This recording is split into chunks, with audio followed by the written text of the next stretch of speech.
কিরে বসে আছিস কেন? খা। খাবো না রে, এইটা আমি বাড়ি নিয়ে যাব, একটু প্যাকেট করে দিতি বল। এখানে আমি তোর সাথে করে নিয়ে আসলাম কেন? গিরিলাল নান রুটি খাওয়ানোর জন্য। আমি বাড়ি নিয়ে যাব, কারণ বাড়ি মা আছে না। আর এই যে কত সুন্দর বড় একটা গোস্ত, এই যে নান রুটি থেকে মনে আছে কত টেস্ট।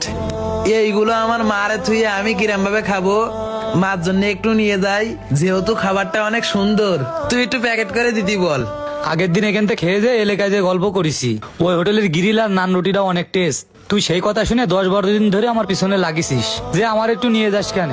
ভাবলাম তুই গরিব মানুষ, গোস্ত মোস্ত খাস নে, তাই সেই হিসেব করে এখানে আমি তোরে নিয়ে আসলাম।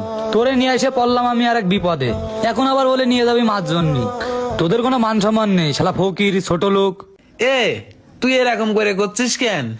আমার মা যদি কোনো পাড়ায় যায়, কোনো চাষিরা যদি খাওয়ার জন্য কিছু দেয়, আমার মা আমার জন্য নিয়ে চলে আসে, আইসে কয় খাবারটা কত সুন্দর, তুই আমার ছেলে বাড়ি পড়ে রয়েছিস, এই খাবার আমার পরান দিয়ে যায় না, এই খাবারটা আমি তোর জন্য নিয়ে আইছি, এই খাবারটা তুই খা বাবা। আর এই কথা যখনই আমার মনে পড়ে, তখনই মনে হয় বাইরে যদি কখনো ভালো কিছু খাই, তাহলে আমি আমার মার জন্য নিয়ে যাই। এই যে গিরিলার নান রুটি দেখে মনে হচ্ছে অনেক টেস্ট, এই জন্য আমার মন চাচ্ছে আমার মার জন্য